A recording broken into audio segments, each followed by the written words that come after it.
Hello everyone, this is Priya. Welcome to economics Adda with प्रिया।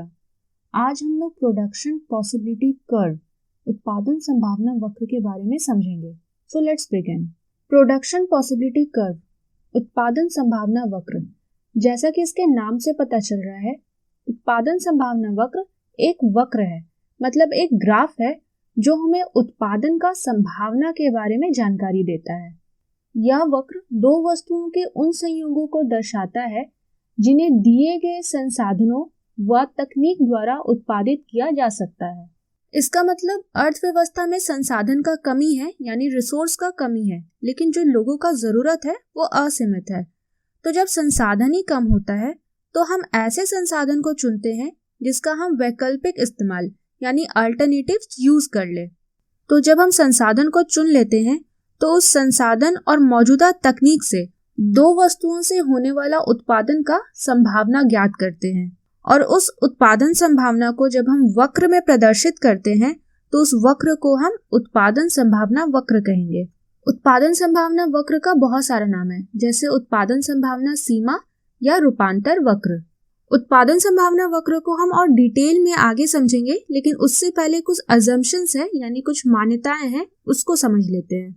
मान्यता मतलब होता है कि जब हम उत्पादन का संभावना ज्ञात कर रहे होते हैं तब हमें कुछ बातों को एज्यूम करके चलना होता है, यानी कुछ बातों को हमें मान के चलना होता है, जिसमें पहला है fixed and limited quantity of factors of production, उत्पादन के कारकों की एक निश्चित और सीमित मात्रा।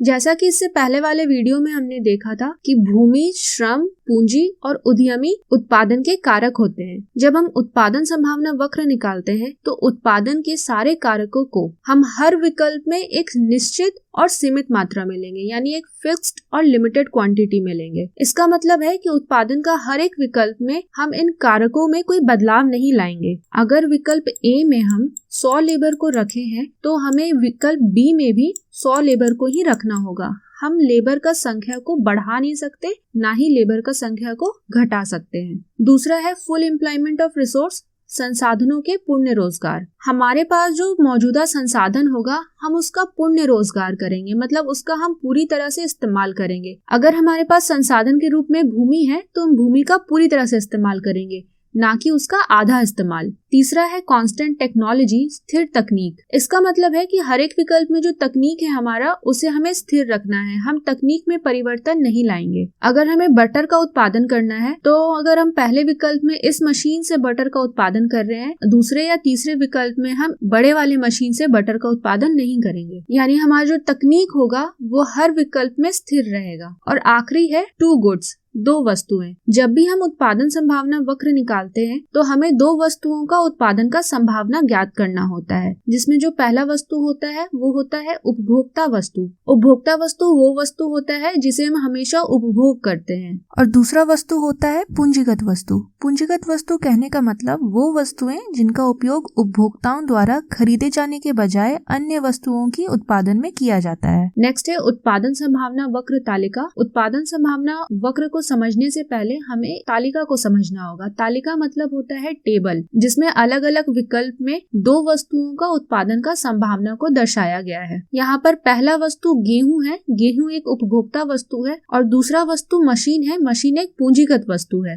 मान लेते हैं कि हमारे पास संसाधन के रूप में भूमि है, तो इस भूमि का हम कैसे वैकल्पिक इस्तेमाल कर सकते हैं दो वस्तुओं का उत्पादन के लिए। तो हमारा पहला विकल्प ए है। विकल्प ए में अगर हम पूरा भूमि का इस्तेमाल मशीन का उत्पादन में करें तो गेहूं का बिल्कुल भी उत्पादन नहीं होगा, लेकिन जो मशीन है उसका 50,000 यूनिट उत्पादन होगा। विकल्प बी में इस भूमि का थोड़ा सा हिस्सा में अगर हम गेहूं का उत्पादन करें तो गेहूं 1 लाख टन उत्पादित होगा, लेकिन यहाँ मशीन का जो उत्पादन है वो कम हो जाएगा। विकल्प सी में अगर हम आधा भूमि में गेहूं का उत्पादन करें तो गेहूं 2 लाख टन उत्पादित होगा, लेकिन यहाँ फिर से मशीन का उत्पादन घट जाएगा, मशीन यहाँ पे 35,000 यूनिट ही उत्पादित होगा। विकल्प डी में अगर हम आधा से ज्यादा भूमि में गेहूं का उत्पादन करें तो गेहूं 3 लाख टन उत्पादित होगा, लेकिन यहाँ पे मशीन का जो उत्पादन है वो और कम हो जाएगा, मशीन यहाँ पे 20,000 यूनिट ही उत्पादित होगा। और आखिरी विकल्प ई में अगर हम पूरा का पूरा जमीन में गेहूं का उत्पादन करें तो गेहूं 4 लाख टन उत्पादित होगा, लेकिन यहाँ पे मशीन का बिल्कुल भी उत्पादन नहीं होगा। तो यहाँ पे गेहूं का 1 इकाई ज्यादा उत्पादन करने के लिए हमें मशीन का उत्पादन कम करना होगा। जब इस टेबल को हम रेखा चित्र में प्रदर्शित करते हैं तो उस रेखा चित्र को हम प्रोडक्शन पॉसिबिलिटी कर्व यानी उत्पादन संभावना वक्र कहेंगे। तो आप समझेंगे कि इस तालिका को हम रेखा चित्र में कैसे प्रदर्शित करते हैं। रेखा चित्र बनाने के लिए सबसे पहले हमें y एक्सिस और x एक्सिस बनाना होगा। ये खड़ा लाइन को हम लोग y एक्सिस बोलते हैं और जो ये लेटा हुआ लाइन है इसे हम x एक्सिस बोलते हैं। y एक्सिस में हम इक्वल इंटरवल में नंबर पुट करेंगे।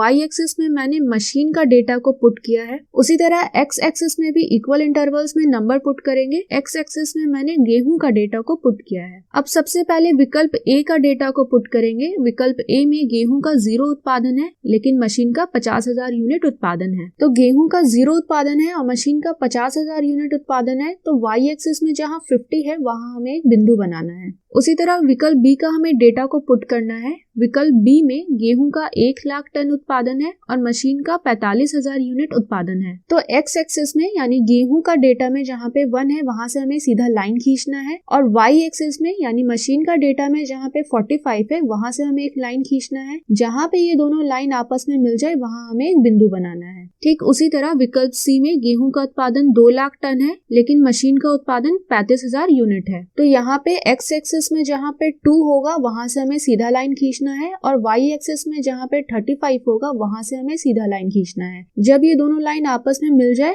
तो उस जगह पे हमें एक बिंदु बना देना है। ठीक उसी प्रकार विकल्प डी में गेहूं का उत्पादन 3 लाख टन है और मशीन का उत्पादन 20,000 यूनिट है। तो हमें जहाँ पे x एक्सिस में 3 है वहां से एक सीधा लाइन लाना है, और y एक्सिस में जहाँ पे 20 है वहां से एक सीधा लाइन लाना है, और दोनों लाइन जहाँ पे मिले वहां पे एक बिंदु बना देना है। और हमारा जो आखिरी विकल्प है विकल्प ई, इसमें गेहूं का उत्पादन 4 लाख टन हो रहा है, लेकिन मशीन का 0 उत्पादन हो रहा है। तो इसमें हमें गेहूं जहाँ पे 4 है और y एक्सिस में जहाँ 0 है वहां पे हमें बिंदु बनाना है। तो इसके बाद जितने सारे बिंदु बने हैं उसे हमें आपस में एक लाइन से जोड़ देना है और सारे विकल्प का नाम लिख देना है। ये जो ग्राफ बना, इस ग्राफ को हम लोग उत्पादन संभावना वक्र कहेंगे, यानी प्रोडक्शन पॉसिबिलिटी कर्व कहेंगे। प्रोडक्शन पॉसिबिलिटी कर्व का जो ग्राफ होता है वो ऊपर से नीचे की ओर आता है, क्योंकि पहला बिंदु ऊपर में बना है, यानी विकल्प ए से हमारा बिंदु विकल्प ई में आया है। तो लाइन को देखेंगे तो लाइन हमेशा ऊपर से नीचे की ओर आता है, और ये बाएं से दाएं की ओर जा रहा है, यानी ये लेफ्ट से राइट की ओर जा रहा है। प्रीवियस वीडियो का हमारा क्वेश्चन ऑफ द डे था, which of the following is the characteristic of capital intensive technique. निम्नलिखित में से कौन पूंजी प्रधान तकनीक की विशेषता है? Less production, slow production, more use of capital in comparison to labour, none of these. कम उत्पादन, धीमी गति से उत्पादन, श्रम की तुलना में पूंजी का अधिक उपयोग, इनमें से कोई नहीं। इसका सही आंसर ऑप्शन सी होगा। आप लोगों में से बहुत सारे व्यूअर्स ने इसका सही आंसर दिया। आज का हमारा क्वेश्चन ऑफ द डे है, the slope of a production possibility curve falls. उत्पादन संभावना वक्र का ढाल गिरता है from left to right, from right to left, from bottom to top, none of these. बाएं से दाएं, दाएं से बाएं, नीचे से ऊपर, इनमें से कोई नहीं। आप अपना आंसर कमेंट बॉक्स में दीजिएगा। नेक्स्ट वीडियो में why PPC concave to the origin, PPC नतोदर क्यों होता है, इसके बारे में हम लोग समझेंगे।